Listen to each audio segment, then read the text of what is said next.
आरहत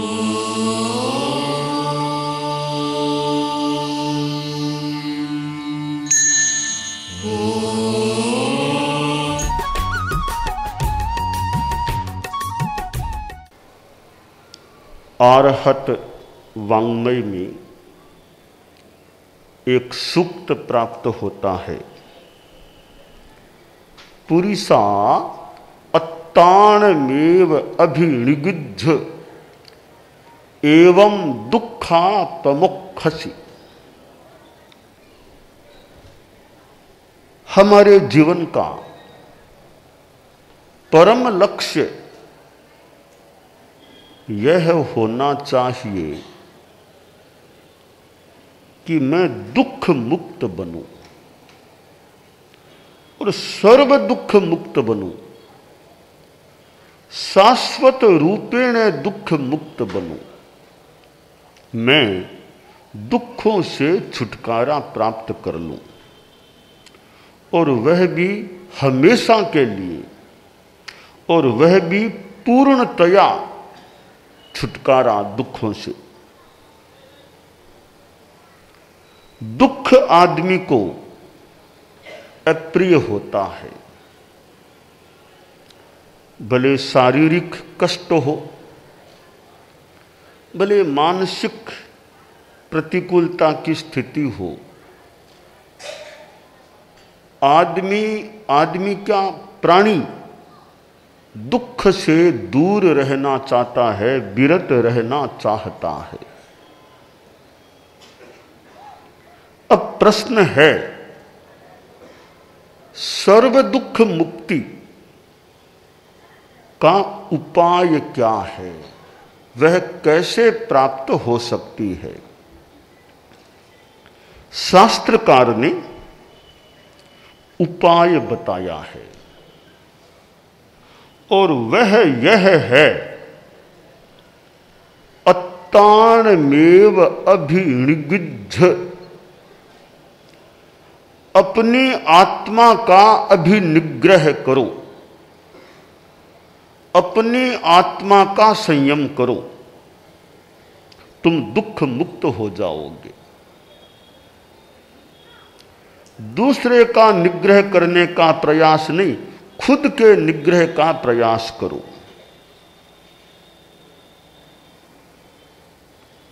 खुद का निग्रह कैसे हो?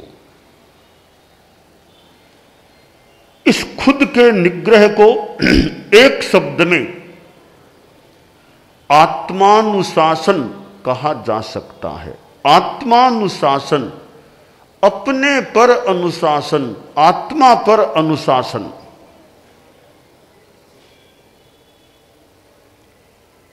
आदमी दूसरों पर अनुशासन की बात भी सोच सकता है और वह भी करना होता है कहीं कहीं दूसरों पर अनुशासन,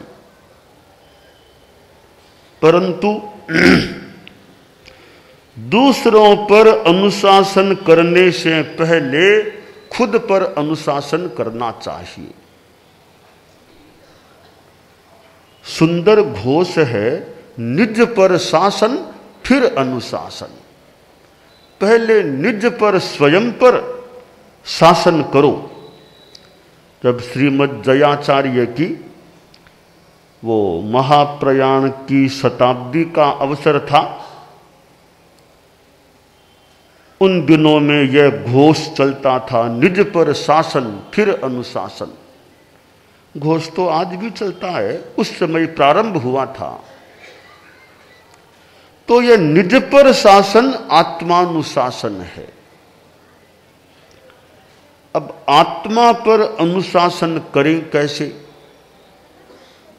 जो दिखाई दे उस पर तो अनुशासन कर लें। आत्मा तो दिखाई देती नहीं, दिखाई ही नहीं दे, उसको क्या पकड़ें, क्या अनुशासन करें? ठीक है, आत्मा तो दिखाई नहीं देती, आत्मा पर अनुशासन करने के लिए उसके कर्म करों पर अनुशासन करना होगा। शरीर,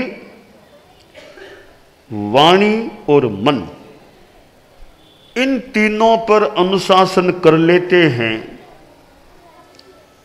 उसकी निष्पत्ति होती है आत्मानुशासन। शरीरानुशासन, वचोनुशासन, मनोनुशासन बराबर आत्मानुशासन। हम शरीर पर अनुशासन करने का प्रयास करें। शरीर पर अनुशासन कैसे? देखिए, हम भोजन करते हैं। अब भोजन में हमारे सामने मनोज्ञ पदार्थ आ गया, आदमी जानता है यह चीज मेरे स्वास्थ्य के अनुकूल नहीं है, पर मन कहता है खा लो, थोड़ा तो खा लो, थोड़ा तो खा लो। अब आदमी शरीर से खाता है, चीनी की बीमारी है और मिठाइयाँ खा लेता है, मान लो, बाद में तकलीफ पड़ेगी तो। यह बाद में तकलीफ क्यों पड़ी? कि शरीर पर अनुशासन नहीं रखा, शरीर से खा लिया था। तो शरीर पर अनुशासन कर लेंगे तो संभव है वो तकलीफ नहीं भोगनी पड़ेगी, तो दुखापमुख्यसी, उस दुख से छुटकारा मिल जाएगा। भोजन पर अनुशासन रखना, आहार का संयम रखना एक प्रकार का शरीरानुशासन हो जाता है।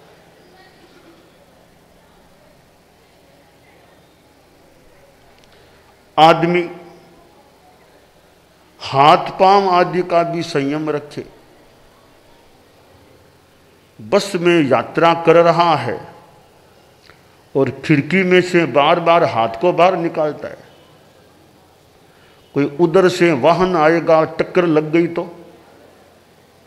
अगर शरीर को अंदर रखता तो बाहर से वो सीधी टक्कर लगने की संभावना न भी बने। अब एक यात्री ने बार बार हाथ बाहर निकाला बस में खिड़की में से, उधर से कोई ट्रक आ रहा था, चोट आ गई हाथ के। यह दुख क्यों हुआ? शरीर पर अनुशासन नहीं रखा तब दुख हुआ। अनुशासन रखा, बाहर नहीं निकालता तो शायद वो चोट नहीं आती। तो अनुशासन, आत्मानुशासन से यूं दुख मुक्ति हो जाती है। तो शरीरानुशासन, और दूसरा है वचोनुशासन, वाणी पर संयम, वाणी पर अनुशासन रखना। एक बच्चा बहुत ज्यादा बोल रहा है,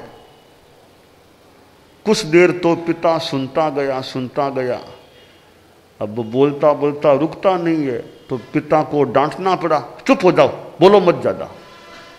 डांट क्यों पड़ी? बच्चे ने वाणी पर अनुशासन नहीं रखा, तब डांट खानी पड़ी। वह कष्ट क्यों आया? कि वचोनुशासन नहीं था, तब वो डांट का कष्ट सामने आ गया। अगर वाणी का संयम रखे तो डांट नहीं भी पड़ती। एक आदमी है, अपशब्द बोलता है, एक बार किसी ने सुन लिया, दो बार सुन लिया, फिर बोलता है, तो सामने वाले को भी गुस्सा आ गया, उसके दो चार थप्पड़ की लगाई। थप्पड़ क्यों खानी पड़ी? कि खुद का वचोनुशासन नहीं था, अपशब्द बोले तब थप्पड़ खानी पड़ी। अगर नहीं बोलता थप्पड़ नहीं खानी पड़ती। तो वह दुख जो हुआ थप्पड़ खाने का, वाणी पर अनुशासन होता तो वह दुख नहीं होता।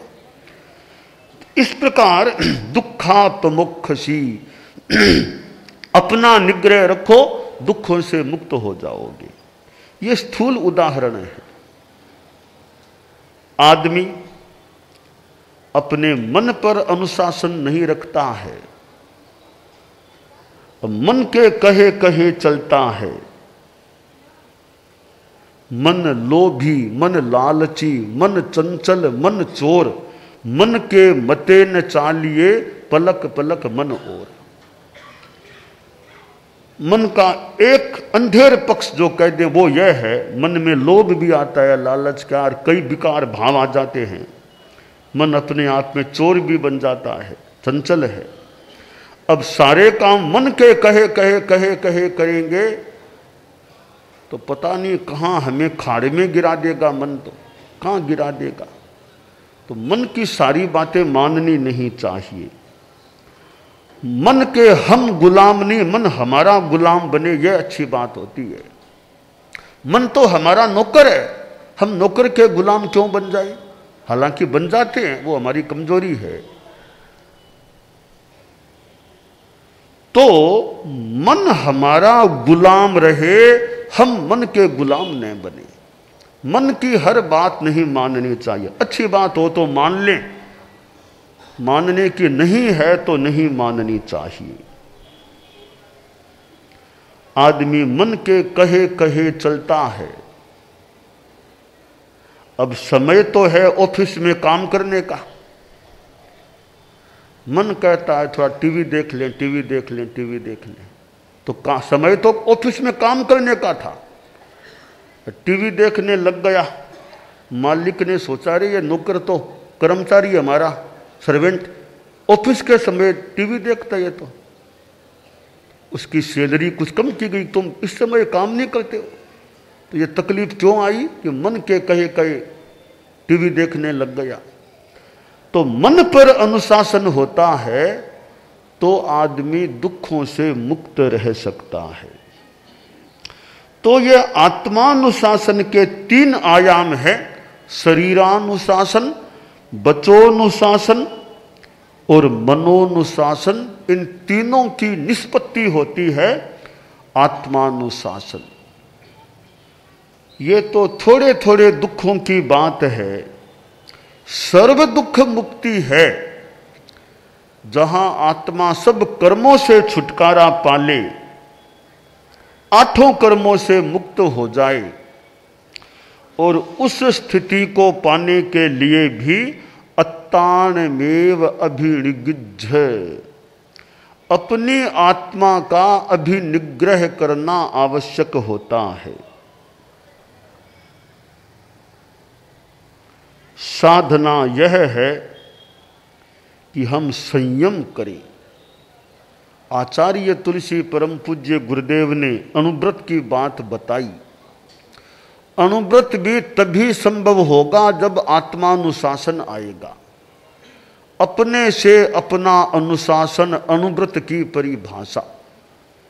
अनुव्रत की भी परिभाषा बताई गई है कि अपने से अपना अनुशासन, स्वयं स्वयं का अनुशासन करो। दूसरों पर अनुशासन अच्छा वही कर सकता है जो पहले खुद पर अनुशासन करता है। अच्छा गुरु वह हो सकता है जो स्वयं अपने गुरु का शिष्य अच्छा रहा हो।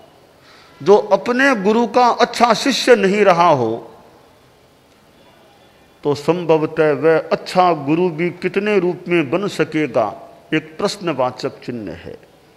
ने हुंति शीसा अशिष्य, जो स्वयं शिष्य नहीं बनता है, अच्छा नहीं बनता है, उस गुरु को भी कितने क्या अच्छे शिष्य मिलेंगे,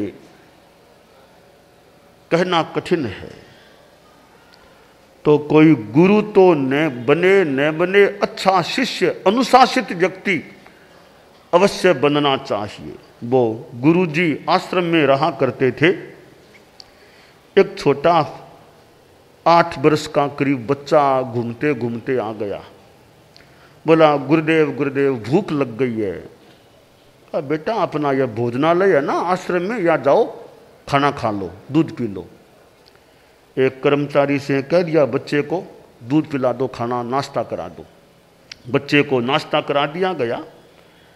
फिर वो बच्चा आया, गुरुजी खाना खा लिया मैंने, अच्छा खाना खा लिया है।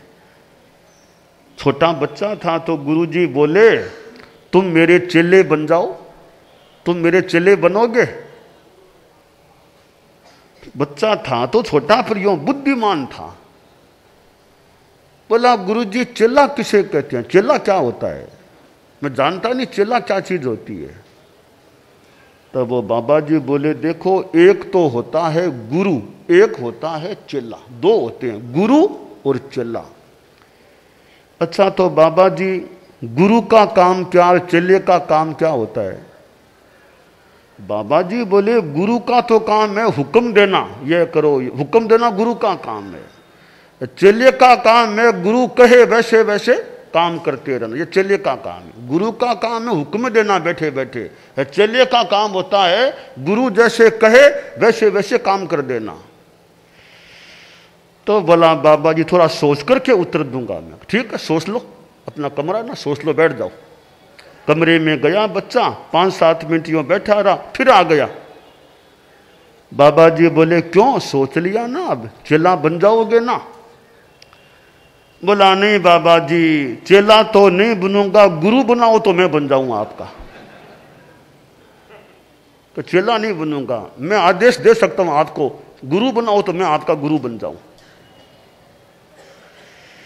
गुरु बनना इतना आसान नहीं है। जो स्वयं चेला बनना नहीं चाहता, दूसरे के अनुशासन में रहना नहीं चाहता, वो दूसरों को कितना अपने अनुशासन में रख सकेगा? आचार्य भिक्षु हमारे धर्म संघ के पहले गुरु हुए थे। मेरे सामने वो पद्य भी है, इधर आचार्य भिक्षु का फोटो भी है। बुद्धि तिनारी जानिए जो सेवे जिन धर्म, और बुद्धि किन कामरी सो पड़िया बांधे करम। आचार्य भिक्षु हमारे पहले गुरु हुए थे और उन्होंने कहा कि बुद्धि वही सराहने योग्य है जो जिन धर्म का आसेवन करे। और बुद्धि किस काम की, तो पड़ी पड़ी पाप कर्मों का बंद कराती है। आचार्य भिक्षु के अनेक शिष्य हुए, भारमल जी स्वामी आदि आदि। और आचार्य भिक्षु की उत्तरवर्ती परंपरा आगे बढ़ी और 9वें गुरु आचार्य तुलसी, उनकी परंपरा में परंपर उनके उत्तराधिकारी बने, तेरा पंथ के पटधर बने। और जिन्होंने दक्षिण भारत की यात्रा, तेरा पंथ के आचार्यों में सबसे पहले दक्षिण भारत की यात्रा करने वाले हमारे गुरुदेव परम पूज्य आचार्य तुलसी थे। उनसे पहले तेरा पंथ के, हमारे तेरा पंथ के आचार्यों में कोई दक्षिण की धरा पर नहीं पधारे थे। और उन्होंने कितना परिश्रम किया था, दक्षिण में भ्रमण किया था। गुरुदेव तुलसी ने अनुशासन किया, दूसरों पर अनुशासन किया, तो स्वयं भी परम पूज्य कालूगणी के अनुशासन में रहे थे, कालूगणी के पास रहे थे। 11 वर्षों तक लगभग परम पूज्य कालूगणी के साये में रहे थे। बाद में वे जैन श्वेतांबर तेरा पंथ के स्वयं गुरु बन गए थे। तो स्वयं को अनुशासन में रखना चाहिए, दूसरों पर अनुशासन करना है वो भी एक अच्छा काम है, दूसरों पर अनुशासन करना। पर दूसरों पर अनुशासन करने की अर्हता है पहले स्वयं पर अनुशासन करना।